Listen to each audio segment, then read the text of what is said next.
नत्वा सरस्वतीं देवीं शुद्धां गुण्यां करोम्यां पाणिनीय प्रवेशाय लघुसिद्धान्तकौमुदीम् अ इ उण ऋ ऋक् ए ओं ऐ औच हय वरट् लण् यम गणनं झवय घड़धस् जब गणधस् खफ छ ठ थ चटतौ कपय शशर हल्।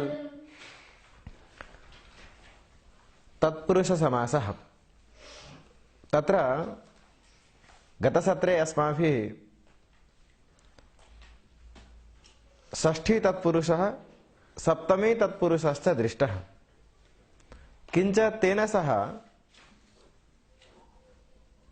सूत्र विभागोऽपि दृष्टः। तन्नाम द्वितीयाश्रितातीतपतितगतात्यस्त प्राप्तापन्नैः इति यत् सूत्रमस्ति, सूत्रं वदति स्म यत् द्वितीयान्तं समर्थं सुबन्तं श्रितादि प्रकृतिकैः समर्थैः सुबन्तैः सह विकल्पेन समस्यते सः तत्पुरुष संज्ञकः भवति इति तेन सूत्रेण उक्तं।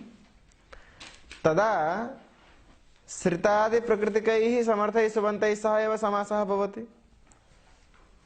तदितर प्रकृतिक समर्थैः सुबन्तैः सह समासः न भवति। परन्तु क्वचित् श्रितादि प्रकृतिकानि सुबन्तानि विहाय अन्यैः सुबन्तैः सह अपि द्वितीयान्तस्य सुबन्तस्य समर्थस्य समासः दृश्यते। तर्हि सः समासः कथं साधनीयः? तदर्थं योगविभागः कृतः। द्वितीया इति एकं सूत्रं श्रितादि श्रितातीतपतितगतात्यस्त प्राप्तापन्नैः इति अपरं सूत्रं।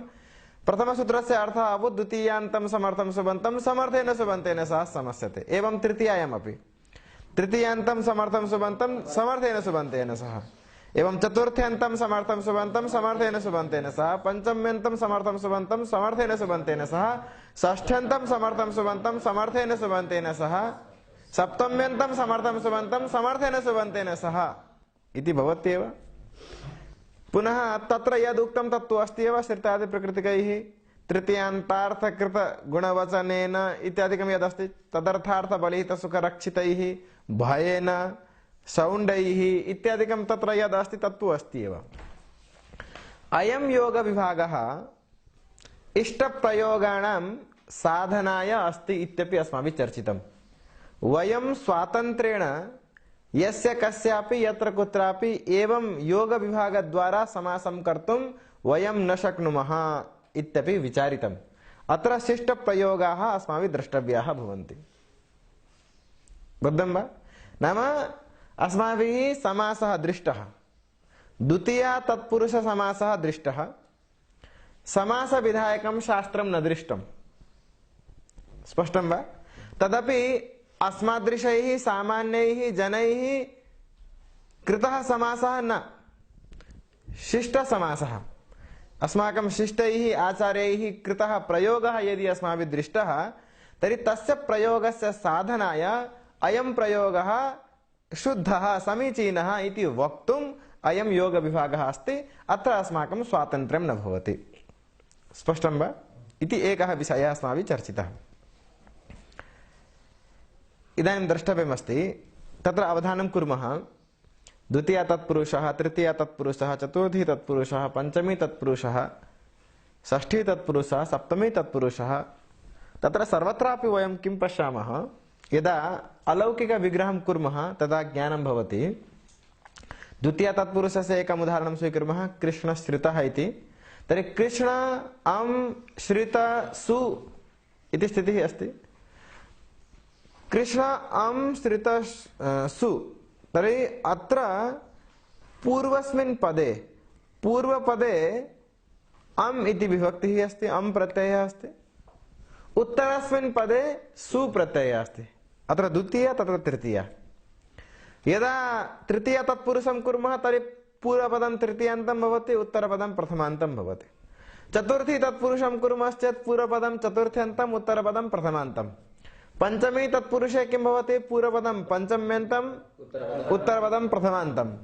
षष्ठी तत्पुरुषे पूर्वपदं षष्ठ्यन्तम्, उत्तरपदं। सप्तमी तत्पुरुषे पूर्वपदं सप्तम्यन्तम्, उत्तरपदं प्रथमान्तं। इति भवति। तर्हि तत्र यः तत्पुरुषः अस्ति सः तत्पुरुषः व्यधिकरण तत्पुरुषः उच्यते। कीदृशः तत्पुरुषः उच्यते? व्यधिकरण तत्पुरुषः। समानम् अधिकरणं यस्य सः समानाधिकरणः। तर्हि समानाधिकरणं समानाधिकरण्यं नास्ति चेत् व्यधिकरण तत्पुरुषः। बुद्धं वा? पृथक् पृथक् अधिकरणम्। अत्र अधिकरणम् इति कथनेन तत्र प्रत्ययाः पृथक् पृथक् इति, समानाः न सन्ति। बुद्धं वा? तर्हि इदानीं यावत् अस्माभिः व्यधिकरण तत्पुरुषः दृष्टः,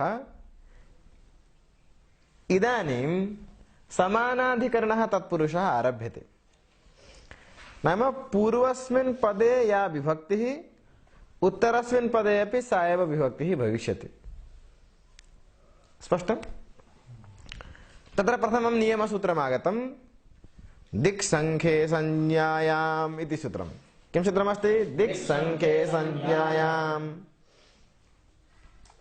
दिक्सङ्ख्ये प्रथमादिवचनान्तं, संज्ञायां सप्तम्येकवचनान्तं, द्विपदमिदं सूत्रं दिक्सङ्ख्ये संज्ञायाम् इति सूत्रम्। दिक् च संख्या च दिक्सङ्ख्ये। बुद्धं? प्रथमादिवचनमस्ति। सा सुपा सुप् समर्था पदविधिः, तत् प्राक्कडारात् समासः, तस्मात् समासः, तत्पुरुष इत्यस्य अधिकारः। बुद्धं वा?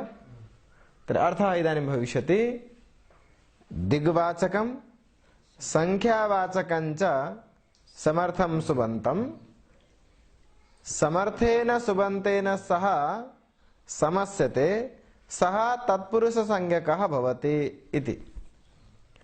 अत्र विभाषा इत्यस्यापि प्रसंगः अस्ति। वस्तुतः विभाषा इत्यस्य अधिकारः चलति, सर्वत्र वयं पश्यामः, सर्वत्र वयम् उक्तवन्तः विकल्पेन समस्यते इति। अत्रापि विकल्पेन समासस्य विधानम् इति आयाति वस्तुतः, परन्तु नित्यम् इति अत्र लिखितमस्ति ग्रन्थे खलु। नित्यं समस्यते लिखितमस्ति वा?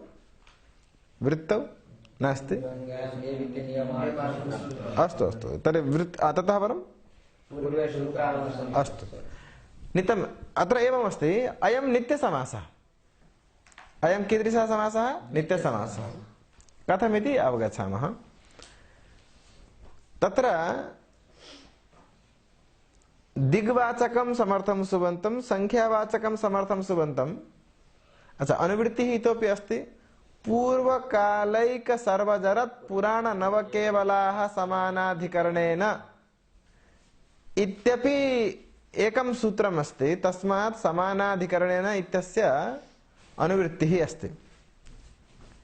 तर्हि अर्थः एवं भविष्यति दिग्वाचकं संख्यावाचकं च समर्थं सुबन्तं समानाधिकरणेन समर्थेन सुबन्तेन सह समस्यते इत्यर्थः भवति।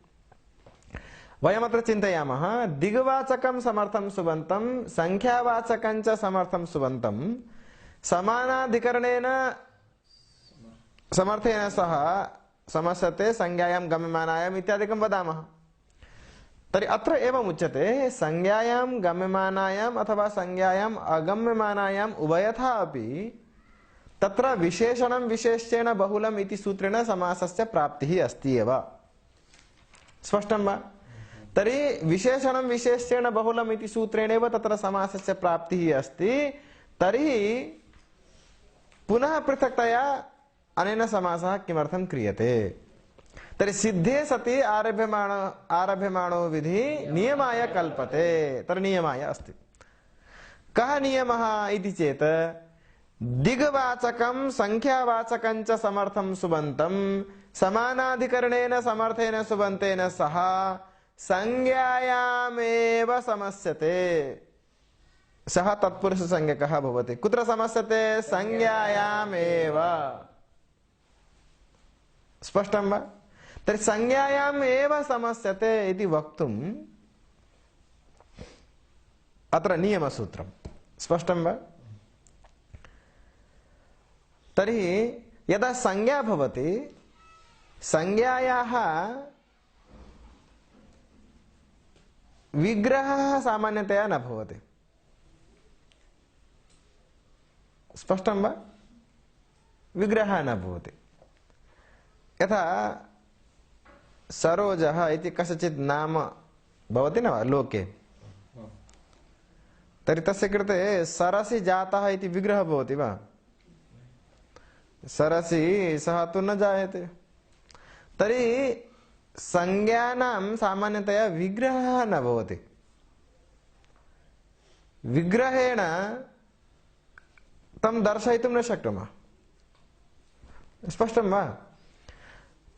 अतः यदि समासः वैकल्पिकः भवति तर्हि पक्षे किं भवति? यथा षष्ठी तत्पुरुषः वैकल्पिकः अस्ति, द्वितीय तत्पुरुषः वैकल्पिकः अस्ति, चिन्तयन्तु तृतीय तत्पुरुषः वैकल्पिकः अस्ति, तत्र किं भवति? एकं समस्तं पदं भवति, अपरं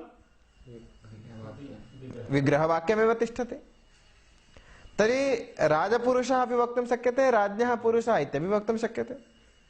तर्हि अत्रापि यदि अस्माभिः विकल्पः क्रियते तर्हि रूपद्वयं चिन्तनीयं भविष्यति, प्रयोगद्वयं चिन्तनीयं भवति, परन्तु संज्ञायां गम्यमानायम् इति उच्यते। तर्हि यदि अस्माभिः समस्तं पदं नोच्यते तर्हि संज्ञा न बुध्यते, अतः संज्ञा न गम्यते न बुध्यते, अतः वैकल्पिकी व्यवस्था अत्र नास्ति। अतः नित्यं। स्पष्टं वा? तर्हि वयम् एवं वदिष्यामः, दिग्वाचकं संख्यावाचकं च समर्थं सुबन्तं समानाधिकरणेन समर्थेन सुबन्तेन सह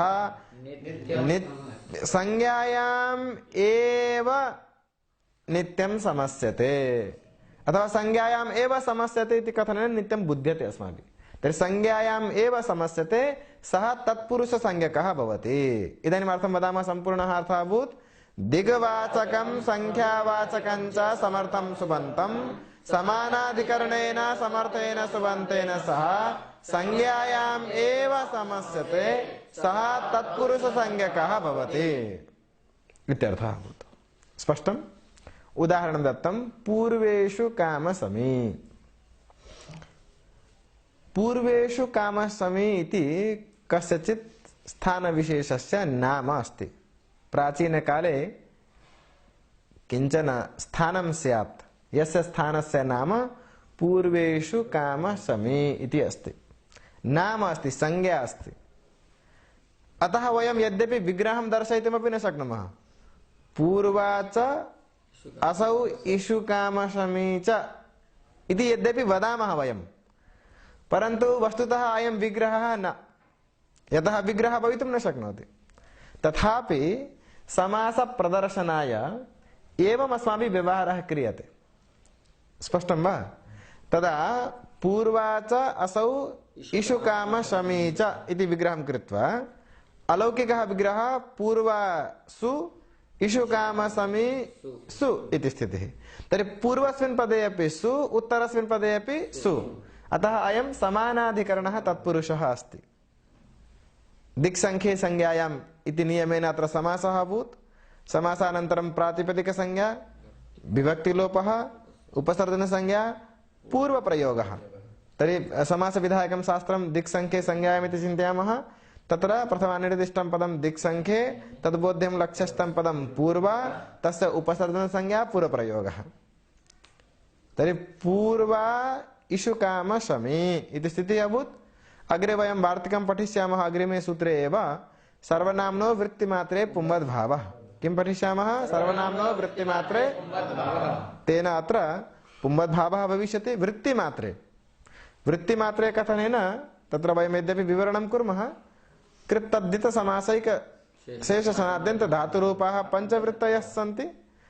तर्हि तत्र यदि सर्वनाम संज्ञकः शब्दः यदि दीर्घः अस्ति, नाम स्त्रीलिङ्गः अस्ति, सः अत्र आगत्य पुल्लिङ्गे प्रयुज्यते। सर्वनाम्नः वृत्तिमात्रे पुंवद्भावः, वृत्तिमात्रे तस्य पुंवद्भावः भवति। स्पष्टं वा? एवं पुंवद्भावः तर्हि किं सिद्धम्? इषु पूर्व इषु कामसमी इति स्थितिः अभूत्। आद्गुणः, यतः समासे संहिता नित्या भवति, आद्गुणः इत्यनेन गुणः, पूर्वेषु कामसमी पुनः स्वाद्युत्पत्ति सु हलिङ्यादि लोपः पूर्वेषु काम समे इति रूपं सिद्धं। बुद्धं? द्वितीयम् उदाहरणं दत्तं सप्तर्षयः। किम् उदाहरणं? सप्तर्षयः। सप्त च ते ऋषयः च। बुद्धं? सप्तञ्जस् ऋषि जस् अभूत्।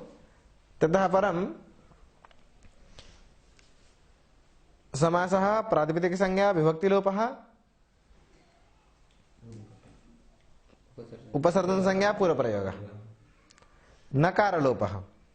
तर्हि किम् अवशिष्टं? सप्त ऋषि इति स्थितिः। अत्र विकल्पेन प्रकृतिभावः। प्रकृतिभावपक्षे सप्त ऋषि इति स्थितिः। यदि प्रकृतिभावः नास्ति तर्हि प्रकृत्यभावपक्षे तत्र गुणः भवति, तर्हि सप्तर्षि इति स्थितिः। तत्र बहुत्वस्य विवक्षा अस्ति, अतः जस् प्रत्ययः आयाति। अतः सप्तर्षयः इति प्रकृतिभावे, प्रकृतिभावः नास्ति चेत् सप्तर्षयः इति रूपं सिद्ध्यति। स्पष्टं वा? एतेन किं सिद्धम् इत्युक्ते दिग्वाचकं संख्यावाचकं च समर्थं सुबन्तं समानाधिकरणेन समर्थेन सुबन्तेन सह संज्ञायामेव इति। तेन किं जायते इति चेत् व्यवहारे वयं संख्यावाचकान् शब्दान् बहुधा वदामः। यथा 10 जनाः सन्ति, 10 जनाः आगताः, 10 जनेभ्यः इति वदामः। 20 जनाः, 20 जनेभ्यः, 20 जनेषु इत्यादिषु वयं किं कुर्मः? समासं कुर्मः। तर्हि तत्र सूत्रं वदति यथा 20 जनाः इति अस्ति, तर्हि तत्र समासः कदा शक्यते? 20 जनाः इति कथनेन यदि संज्ञा बुध्यते तदा समासः शक्यते, परन्तु 20 जनाः इति कथनेन संज्ञा न बुध्यते। अतः तादृशप्रसङ्गेषु समासः न करणीयः इति आयाति। अतः 20 जनाः इति व्यस्तप्रयोगः करणीयः। स्पष्टं वा? 20 जनान् 20 जनैः, यतः नित्यैकवचनान्ताः खलु संख्यावाचकाः इति कारणेन 20तः आरभ्य कुत्र पर्यन्तं? 100 सहस्र तत्रापि नित्यैकवचनान्तः भवन्ति इति कारणेन तथैव 20 जनेभ्यः 20 वा जनेभ्यः पंचम्याम् एवं कृत्वा वक्तव्यं, नाम व्यस्तप्रयोगः करणीयः इति। यद्यपि अत्र केचन कवयः असंज्ञायाम् अपि समासं कृतवन्तः इति कारणेन समासः कर्तुं शक्यते इत्यपि केचन वदन्ति। तथापि प्रसङ्गः अस्ति, परन्तु सामान्यतया व्यस्तप्रयोगः एव क्रियते चेत् वरं भवति। यतः विवादरहितः प्रयोगः आरम्भे अस्माभिः करणीयः। ततः परं यदा अस्माकं किञ्चित् ज्ञानं वर्धते ततः परं विवादेषु अपि वयं द्रष्टुं शक्नुमः। अतः व्यस्तप्रयोगे विवादः नास्ति, अतः व्यस्तप्रयोगं कुर्मः। स्पष्टं? पूर्वसूत्रम् उत्तरसूत्रम् इत्यादिषु तत्र दिग्वाचकं नास्ति। पूर्वसूत्रम् उत्तरसूत्रं वदामः खलु वयं, तत्र दिग्वाचकं नास्ति। पूर्वशब्दः पूर्व सूत्रं बोधयति खलु, तादृशेषु तत्र दिग्वाचकं संख्यावाचकं नास्ति इति कारणेन समासः शक्यते। स्पष्टं? आहत्य दिग्वाचकं संख्यावाचकं च समर्थं सुबन्तं समानाधिकरणेन समर्थेन सुबन्तेन सह संज्ञायामेव समस्यते इत्यर्थः अस्माभिः अस्मिन् सत्रे चर्चितः। स्पष्टं वा? अयं समानाधिकरणः तत्पुरुषः अस्ति। समानाधिकरणः तत्पुरुषः इतः आरब्धः अस्ति, अग्रेपि चर्चा भविष्यति। अस्तु वा? एतत् सत्रं समापयामः। नत्वा सरस्वतीं देवीं शुद्धां पुण्यं करोम्यहं पाणिनीयप्रवेशाय लघुसिद्धान्तकौमुदीम्।